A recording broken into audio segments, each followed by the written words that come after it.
E há informação muito clara sobre isso. É de bom senso não reconhecer que há crime na floresta com os autarcas a dizê-lo no terreno, que ardeu às 3 da manhã. Posso? Peço desculpa, isso não tem bom senso. Bem. Pronto, Sim. já que me disse em relação a mim, eu digo em relação a si. Calorosas saudações e ao contrário dos criminosos que andam a incendiar o país, colocar like neste vídeo e subscrever o canal não é crime. Portanto, aproveitem, metam like, subscrevam e partilhem nas vossas redes sociais e têm o código SOUSA10 para usarem na Prozis para 10% de desconto e habilitam-se a ganhar um giveaway de 200 euros que eu vou anunciar para o mês que vem. Têm que me seguir no Instagram, eu vou anunciar por lá o vencedor. E o Instagram é novo, o antigo já não existe, têm que me seguir neste porque o antigo já não está em atividade. Ora, José Gomes Ferreira teceu comentários relativamente ao que está a acontecer desde há poucos dias atrás, 2, 3 dias em Portugal de forma mais intensa sobre os incêndios, portanto, sem mais demoras, vamos ouvir. Deixa-me ouvir aqui o José Gomes Ferreira. José Gomes Ferreira, é uma questão de economia? É sobretudo uma questão de gestão e é uma questão económica profunda e séria, embora, como todos os assuntos de economia, podem ter abordagens diferentes. Eu estava a ouvi-la com toda a atenção e concordei com quase tudo. Só há um pormenor que eu gostaria de acrescentar para começar a minha análise. O Sr. Arquiteto falou de disponibilidade de matéria-prima e de condições meteorológicas. E eu tenho que lhe acrescentar um ponto. E vontade que a floresta arda. Este meu pensamento é conhecido, já o disse muitas vezes. Sim, também. Mas é recorrente aqui.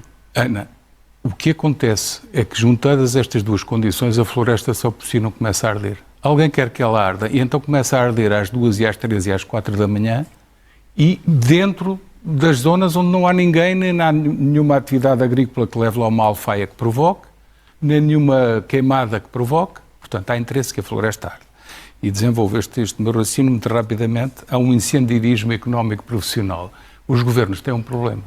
Nenhum deles o pode reconhecer, porque senão está a reconhecer que o Estado está a falhar e a culpa é sua. Isto é um problema antigo, é de gestão psicológica da política.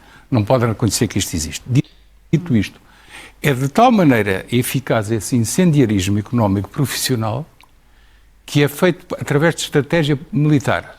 Põe-se a arder em muitas frentes ao mesmo tempo, que é para dividir os meios para o combate às chamas não ser eficaz. Vários pontos aqui.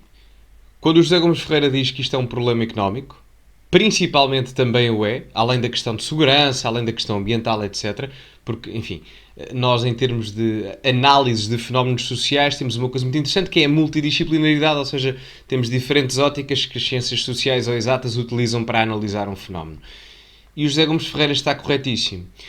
Eu não sei se recordam, mas desde há umas décadas para cá, principalmente mais antes do que agora, mas a própria União Europeia incentivou, eu não estou a dizer que a União Europeia disse para os agricultores, por exemplo, ou para quem trabalhava perto ou relacionado com os trabalhos agrícolas, não estou a dizer que disseram para se fazer isso, mas a União Europeia, há décadas atrás, incentivou a que vários agricultores por toda a Europa parassem de produzir determinado tipo de produtos nas suas terras agrícolas. E o que é que aconteceu? Como muitos desses agricultores receberam subsídios, ou seja, questão económica, para pararem de produzir determinados produtos agrícolas, muitos deles, e muita gente relacionada com essa produção agrícola, acabou por queimar os terrenos. Isto foi algo recorrente e, enfim, hoje em dia é o que é. Não estou a dizer que foi isso, propriamente, mas há sempre uma questão económica incutida com isso. Até porque, reparem, do ponto de vista da valorização de um terreno, vou dar aqui um exemplo como isso poderia acontecer. Se alguém quiser comprar um terreno, qualquer que seja, no meio de uma floresta, no meio do mato, seja onde for, esse terreno, após um incêndio, vai desvalorizar. Ou seja, a compra torna-se mais fácil para quem quiser adquirir esse terreno para uma eventual reconstrução que se calhar até fica mais barata do que o preço inicial que estava à venda antes do incêndio.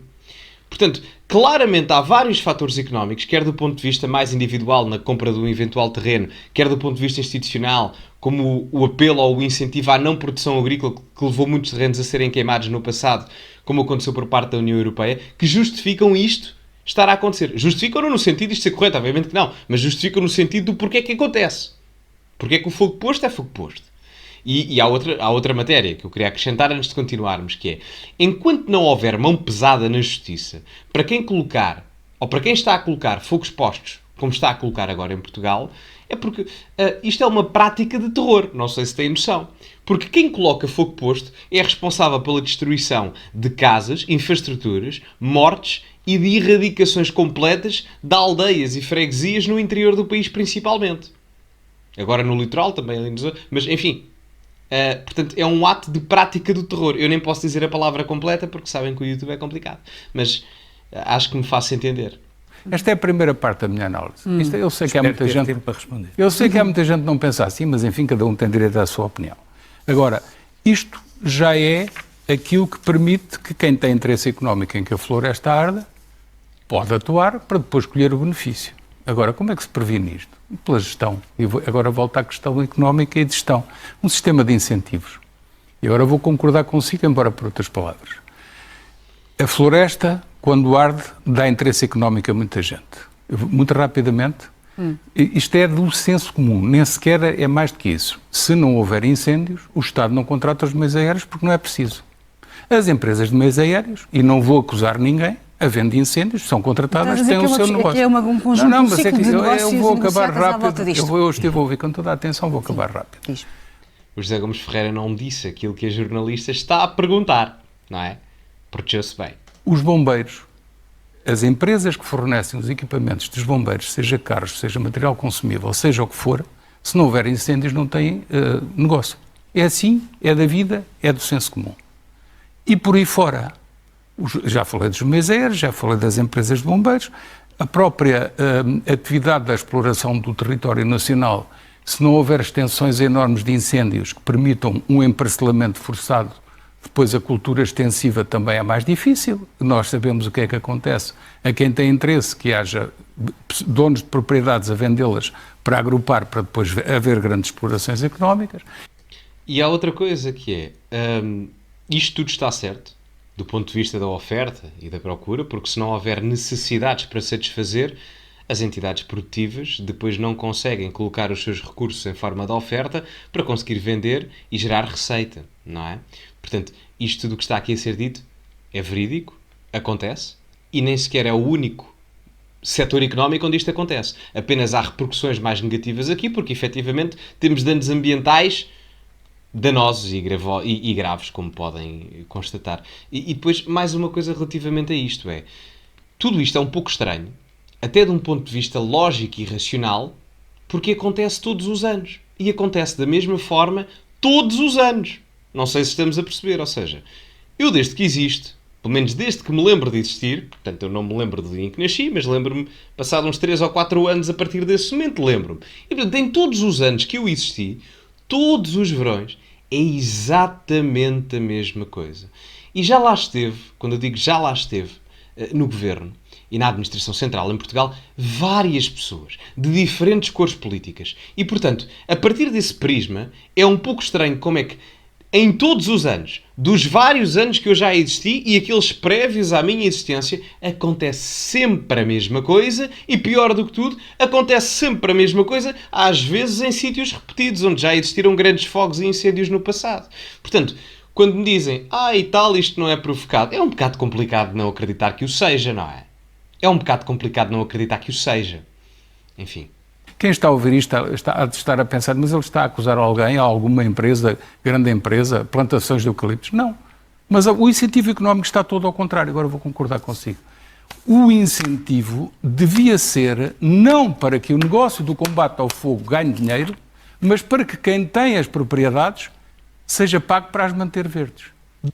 Que é exatamente o oposto que aconteceu com o incentivo da União Europeia que eu falava há bocado. Quando incentivaram económica e financeiramente os agricultores para não cultivarem nos seus próprios terrenos. E muitos deles acabaram por queimar os terrenos. E foi exatamente o oposto que aconteceu. Eu estou a dar um exemplo do ponto de vista de uma proposta institucional europeia externa para influenciar aqui em Portugal e outros países europeus. Mas podia dar outros. Para mim esse era o mais escandaloso, mas enfim. 2 pontos. O crédito de carbono que já existe para proprietários, que é para 3 ou 4 grandes grupos económicos, eu conheço a lógica disto tudo que está por trás, favorecer alguns amigos, devia ser ao contrário. Devia ser qualquer proprietário que tem um terreno que está verde, devia receber créditos de carbono.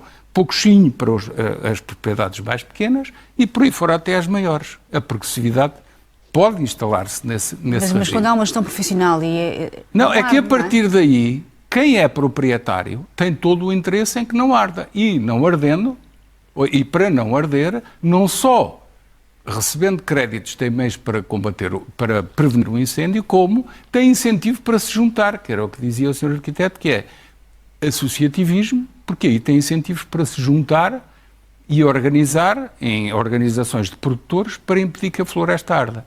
E só outra coisa que é, isto que nós estamos aqui a ver é também um pouco a consequência do desdém que Portugal ao longo das últimas décadas deu ao setor primário e ao setor industrial. Ao setor primário e secundário, no caso. E estamos a ver aqui as consequências. Porque nós passámos de uma economia que era primordialmente industrial no pré-entrada da União Europeia e fizemos uma terciarização económica a esteroides, ou seja, transformámos de forma demasiado rápida a nossa economia e demasiado rapidamente numa economia baseada em serviços e comércio, quando ela era muito baseada em indústria e agricultura, principalmente indústria no pré-entrada União Europeia. E agora estamos a sentir as consequências disso, de um ponto de vista micronacional, no desdém que às vezes este tipo de acontecimentos dá pela perda de interesse económico e de alguma importância que a agricultura e a indústria tiveram nas últimas décadas, e de um ponto de vista mais macroeconómico geral na civilização ocidental, porque nós acabámos por deixar que o desdém que nós tivemos na indústria e na agricultura fossem reencaminhados para outros países do mundo que agora estão a crescer a ritmos muito mais elevados do que a Europa e os Estados Unidos. Porquê? Porque ficaram eles encarregues do processo industrial e agrícola. A China talvez seja o melhor exemplo disso. Ou, mais recentemente, talvez já não tanto a China, mas os NPIs, os novos países industrializados do Sudeste Asiático, onde a questão industrial é muito mais importante do que é, por exemplo, nos Estados Unidos e na Europa. Portanto, isto tudo parte de uma questão micro, pequena, no caso em Portugal, não é? Para uma questão geral. E, portanto, é um círculo vicioso. Tudo isto é uma abordagem completamente nova que os governos não têm coragem. E nós até sabemos porque algumas razões. Quer responder a isto? Quero porque, embora reconheça que é de senso comum, não é de bom senso. E há uma diferença grande entre senso comum e bom senso. E há informação muito clara sobre isso. É de bom senso não reconhecer que há crime na floresta com os autarcas a dizê-lo no terreno, que ardeu às 3 da manhã. Posso? Peço desculpa, isso não tem bom senso. Bem. Pronto, já que me disse em relação a mim, eu digo em relação a si. Pode dizer. Ia bem, esta parte final. Foi boa esta parte final ou não? Foi boa? Foi, José Gomes Ferreira. Enfim. Bom, meus amigos, digam-me a vossa opinião nos comentários, metam like no vídeo, subscrevam o canal, partilhem também nas vossas redes sociais e, como é habitual, acima de tudo, cultivem-se e até à próxima.